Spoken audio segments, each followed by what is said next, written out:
Este escenario polarizado después de este debate que se produjo en Chota, y una voz muy importante en estas circunstancias es la de nuestro invitado de hoy. Nos acompaña el ex candidato presidencial de Avanza País, Hernando de Soto, porque él, Hernando, ¿cómo está usted? Gracias por venir a los estudios, un gusto reencontrarnos. Encantado, Enrique, gracias por tu invitación. Usted ha señalado finalmente, luego de, digamos, ha tenido, yo creo, una etapa exploratoria. Hubo quienes lo criticaron, pero usted dijo: yo quiero escuchar a los dos candidatos, y luego de escuchar el debate considero que el señor Castillo no se ha moderado y doy mi voto con reservas a Keiko Fujimori. Y es una situación muy compleja. ¿Por qué finalmente usted decide este primer voto con reservas por Keiko Fujimori? Hay dos razones. La fundamental es que en el exterior, nosotros somos, como tú sabes, el Perú, una tercera parte del 1% de la población mundial. Dependemos para exportaciones, importaciones, financiación, créditos, capital, tecnología, todo del exterior, como ocurre con todos los países del mundo. Entonces, lo que pasa afuera no es ajeno al Perú. Y lo que está ocurriendo es que afuera, la manera como se está viendo esta elección, y esto es solamente en los últimos días, y por eso te traje estos documentos, que son las primeras planes, inclusive de los más grandes periódicos de derecha en el mundo, que dicen que el que está a favor de la modernidad, a favor de la justicia, es el candidato Pedro Castillo. Porque es una interpretación, digamos, contra la desigualdad, contra la inequidad. Correcto. ¿No? Por eso es crucial que la candidata Fujimori sepa que el programa comunista, a pesar de que solamente hay 4 países en el mundo que aplican el marxismo-leninismo económico, a pesar de que solamente son cuatro, y son los más pobres del mundo, Corea del Norte, Laos, etcétera, es importante que su plan no sea solamente de restaurar lo que existía anteriormente, sino de incluir a todos los cuales están hoy día excluidos del Perú. Porque el mensaje muy hábil, por supuesto, de la gente que apoya a Pedro Castillo es: yo te voy a incluir, pero lo voy a incluir con un modelo comunista. No es una cosa marginal. No es un problema aquí que la gente del Perú dice cuál es la diferencia entre comunismo y liberalismo. Ellos no ven eso. Eso no es una palabra para ellos. No es mala palabra patria roja. No es mala palabra socialismo. No es mala palabra cualquiera de los módulos que existen para describir un sistema político. Lo que es mala palabra es exclusión, que yo no tengo el derecho a los mismos instrumentos que son necesarios para prosperar, y mi pobreza es todavía más visible hoy día que ha venido el coronavirus. Y por eso yo he dicho que yo voy a votar, yo, no el partido. El partido ha dado perfecta libertad a todos sus votantes y sus distintos cenáculos a votar como ellos creen, pero yo doy este voto, pero no regalado. Exijo mi derecho como ciudadano a que se incluya un plan explícito para poder tener una competencia real en lo que está realmente ocurriendo. ¿Puede el sistema capitalista del Perú incluir, a través de un sistema de economía y mercado que obviamente no ha llegado a la mayoría de los peruanos, que es el sector informal, versus uno que es explícito del comunismo, porque es un sistema internacional para incluir, pero con un estatismo soviético? Ahora, usted ha conversado con Pedro Castillo, entonces la conclusión que usted tiene a estas alturas es que efectivamente Castillo encarna un modelo comunista. ¿Esa fue la impresión que le dio a usted? No, impresión que me da a mí, y lo quiero decir explícitamente y abiertamente, es que él no está seguro. Porque cada vez que trata de conversar conmigo, de las 8 veces que ha tratado, 6 veces ha sido prohibido por su partido político, ¿no es cierto?, Perú Libre, de tener esa discusión. Y no es que lo diga yo, ha salido en Twitter, en avisos: no tenga usted esa reunión.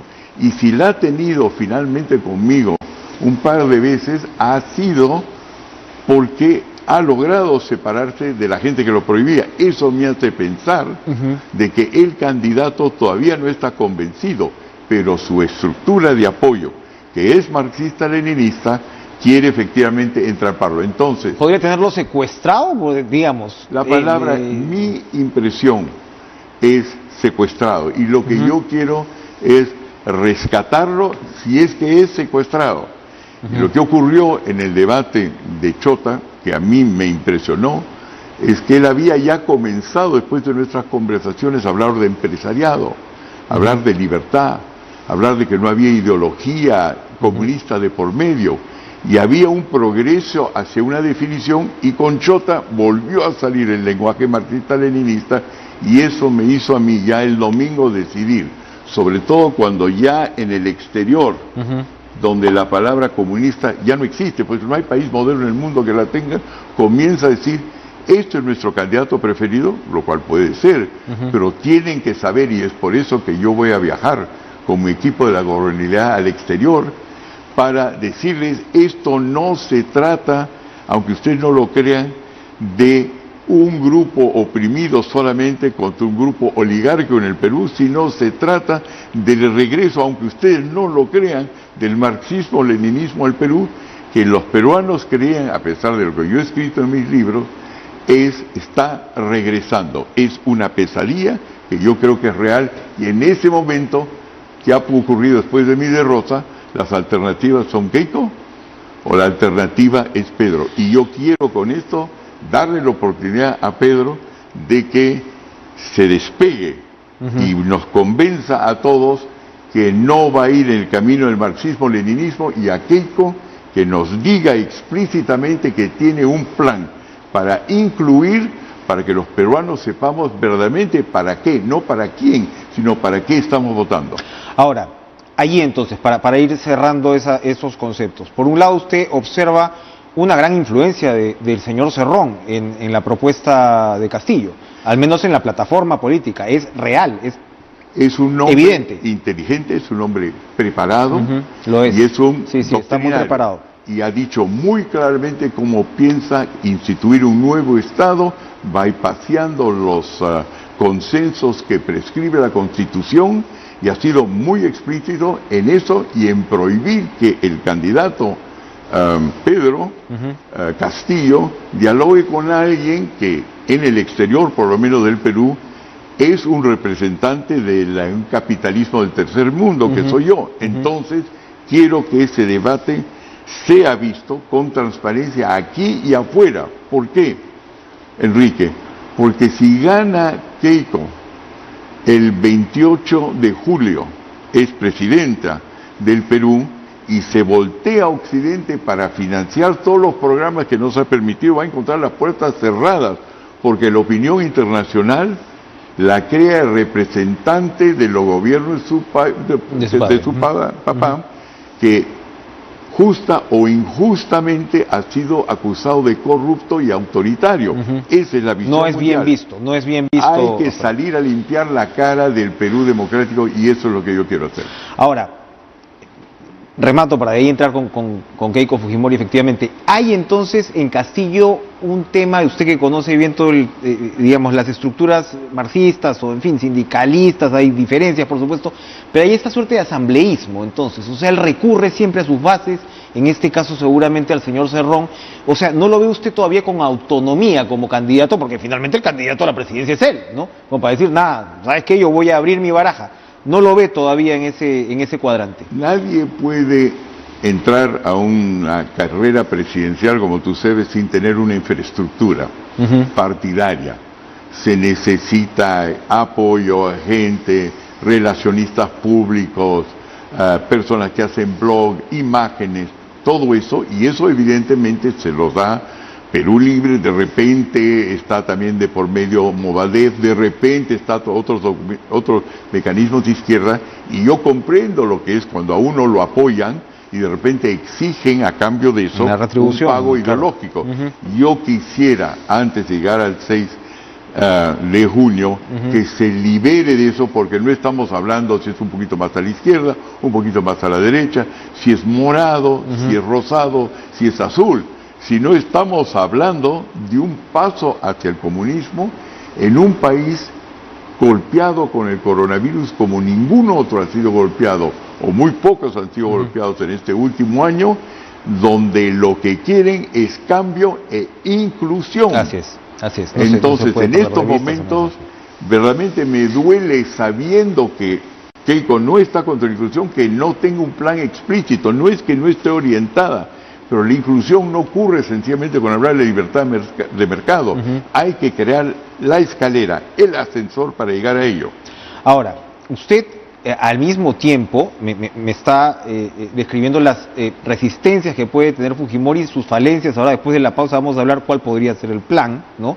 Pero antes de eso, usted también entiende bien, creo, y no quiero ser infidente, pero lo hemos conversado alguna vez, usted entiende, porque lo vio prácticamente desde dentro, el peso del antifujimorismo en este país. ¿Cómo rompe Keiko Fujimori con eso? Por supuesto está lo que usted señala de, a ver, ¿cómo voy a representar el cambio, ¿no? Desde su perspectiva. Pero más allá de eso, hay un porcentaje de la población que aparentemente no está dispuesto a votar por Keiko Fujimori en ninguna circunstancia y que incluso está dispuesto, en este caso, pues a transar con lo que Castillo significaría. ¿Cómo Fujimori tendría que romper eso? Yo tengo una estrategia, o por lo menos una táctica. La forma como se constituyó después de 1990, un país mucho más próspero que el que nos dejó el gobierno militar en los años 60 y 70, con un plan que iba hacia el marxismo-leninismo, fue hecho por el presidente Fujimori, que ha hecho algunas cosas muy buenas y unas cosas muy malas. Pero las cosas muy buenas, y por eso tengo los documentos, fueron planeadas, abiertamente discutidas con el mercado común europeo, Japón, los Estados Unidos, la Organización Mundial del Comercio, el Fondo Monetario Internacional, y eso fue creado y se han olvidado de hacerlo explícito en el programa de Fuerza Popular. ¿Cómo puedo yo ayudar? Es a rememorar eso, y por eso he hecho citas desde las fundaciones Bush hasta las fundaciones de Clinton en los Estados Unidos, para viajar ahora, hacerles recordar eso y comenzar a lavarle cualquier mancha que tiene en contra Fuerza Popular, porque después de la primera vuelta no nos queda otra opción, de tal manera que los peruanos se puedan dar cuenta que todo lo que aparece no es necesariamente lo real, y ahí podemos dar un voto informado. ¿Cómo, usted acaba de decir, inclusión, ¿no? Y cómo abordarla? Las encuestas hasta ahora te dan un 58-60% de gente que dice quiero que el modelo se mantenga con cambios importantes. Un 33% que dice no, quiero un cambio radical, que seguramente es la base de los votos de Castillo, y un 5-7-8% que dice déjalo como está. ¿Cómo se plantean esos cambios? ¿Cómo se procesan? ¿Cómo se aterrizan? Como inclusión. ¿Por qué? Parece una palabra demasiado sencilla, pero cuando la gente dice quiero que me cambien el modelo, ¿qué pasa si yo vengo aquí a tu canal y digo quisiera que tú cambies tu terno azul? Entonces decir, bueno, ¿y cómo? No, cámbialo. ¿Quiénes están de acuerdo? 40%, 60% de desacuerdo. Esa no es la forma de cambiar la cosa. Lo que la gente común y corriente en el Perú quiere es no que haya un dólar que flote, no flote, etc. Ellos ya lo toman como una cosa decidida. Lo que ellos quieren es decir, no me apunten a restaurar el pasado, díganme cómo me van a incluir. ¿Por qué, Enrique? Si tú le preguntas a cualquier habitante del Perú, hasta en la parte más recóndita de los Andes, si usted tendría que migrar, ¿migraría a Laos, a Corea del Norte, migraría a lo que queda las partes más pobres de Vietnam, o migraría usted a los Estados Unidos y Occidente, y el 95% te va a decir a Occidente? Entonces, ¿por qué? Porque saben, como sus tíos que han salido y les escriben o los llaman, de que en un sistema capitalista serán incluidos, a diferencia del Perú, donde siguen todavía una gran mayoría en miseria, y aunque hayan hecho progreso, no se sienten incluidos en los estamentos más altos. Por eso yo digo, no hay que plantear la cosa como modelo, sino esencialmente la cosa siguiente. Usted se siente plenamente incluido en el modelo peruano, y si no, ¿qué es lo que le falta? No basta decir, yo te voy a meter miedo de que va a ser un régimen comunista, porque a eso reaccionará pues 30-40%. Tienes que dar la esperanza de ser incluido, porque comunismo, comunidad que te abraza, es un mecanismo, es un lenguaje socialista para decir inclusión.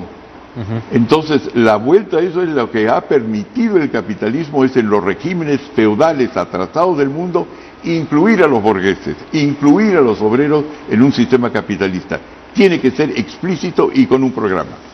Evidentemente, ¿no? Y por lo que usted señala, ese programa tampoco lo tiene Keiko Fujimori, que va por una suerte de repente de mantener un statu quo, ¿no? Y claro, ella tiene el problema que está de alguna manera atrapada en su discurso anterior, que era: yo defiendo la Constitución del 93, yo defiendo el régimen, ¿no? Y entonces en un momento se habló mucho de las famosas reformas de segunda generación, se hablaron de muchos pendientes, ¿no? Sobre incluso programas en los que usted participó en un principio.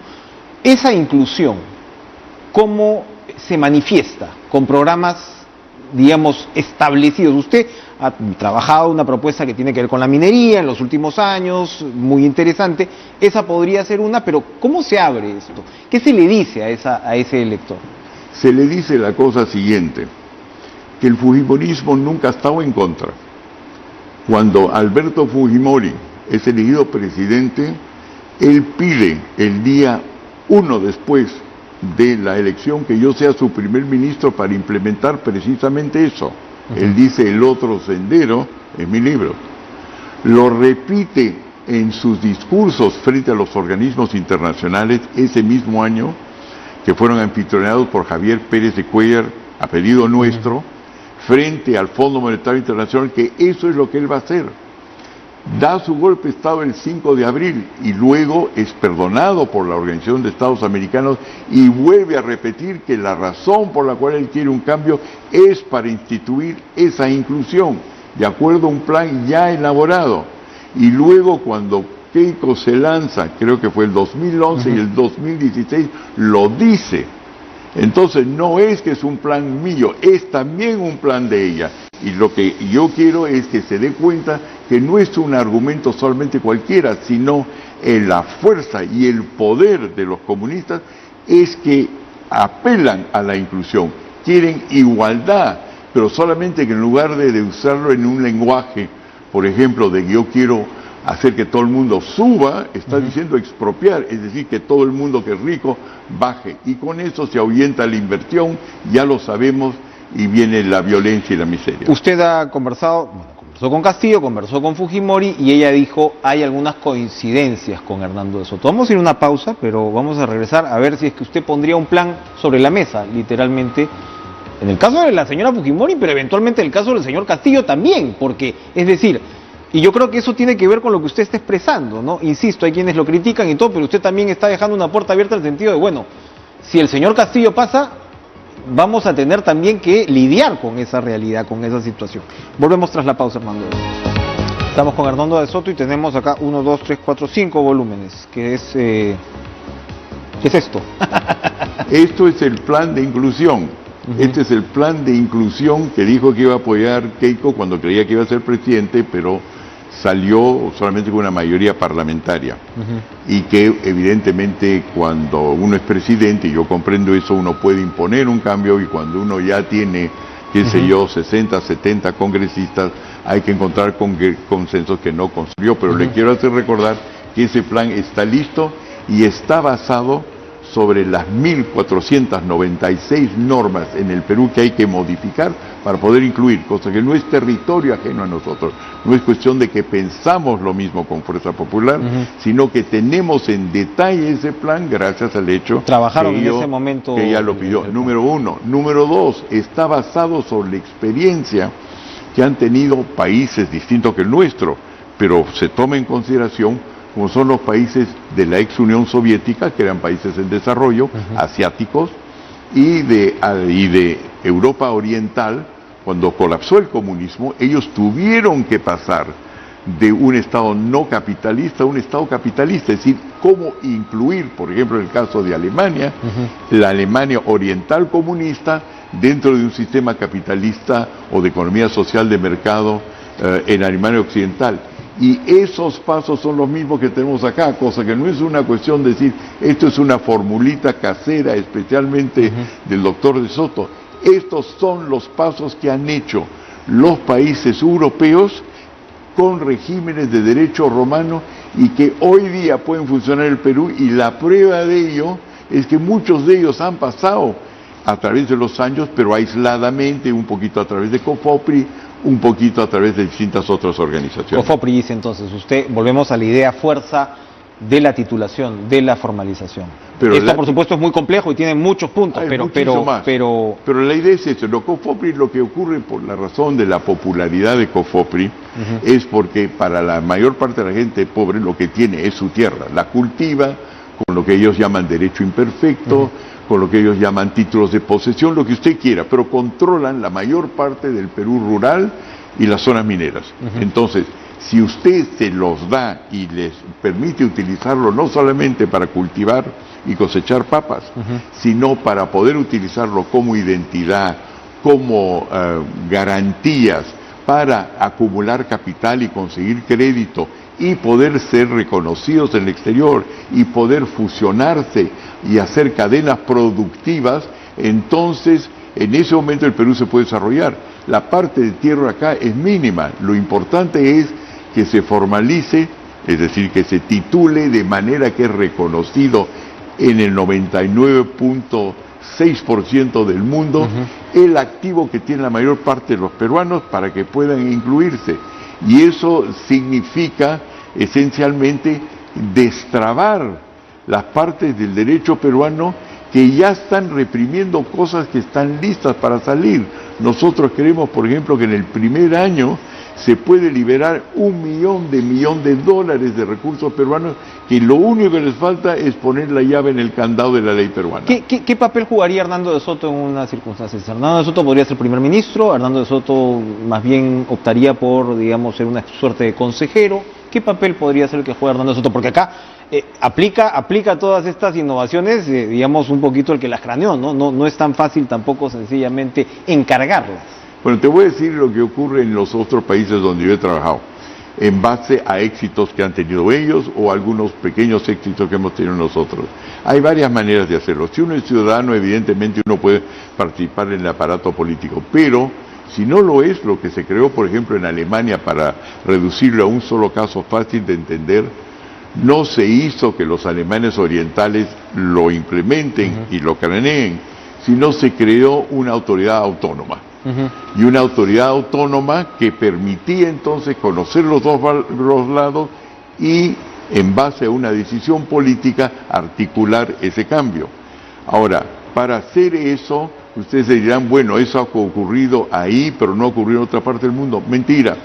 Eso es la base misma de la Comunidad Económica Europea, que cuando comenzaron a ver, después de 2 guerras mundiales y 60 millones de muertos, de que no había manera que franceses y alemanes o lo que sea en Europa se pongan de acuerdo sobre centenares de temas, se creó primero el Tratado sobre Hierro, Carbón y Acero de Europa, un tratado, autoridad autónoma, otro para la propiedad intelectual, otro para esto, el conjunto de los cuales se convirtió en el Tratado de Roma, y esto se ha hecho antes. Lo que lo que hacemos nosotros es utilizar experiencias extranjeras, como un sastre peruano puede imitar un sastre inglés, y condicionar lo que se encuentra en el Perú. Se nos ha terminado el tiempo, Hernando, pero muy brevemente. Evidentemente también, como insisto, hay que prepararse para la posibilidad también de que el señor Castillo sea presidente de la República. Esto también podría servir en esas circunstancias. Yo lo que quiero es que todo el mundo vea, y por supuesto eso incluye a Pedro Castillo, de que hay alternativas al marxismo-leninismo que son exitosas, mucho más exitosas que regímenes comunistas que están desfasados y que solamente gobiernan a países pobres. Muchas gracias, Hernando de Soto, por esta visita. Un gusto reencontrar.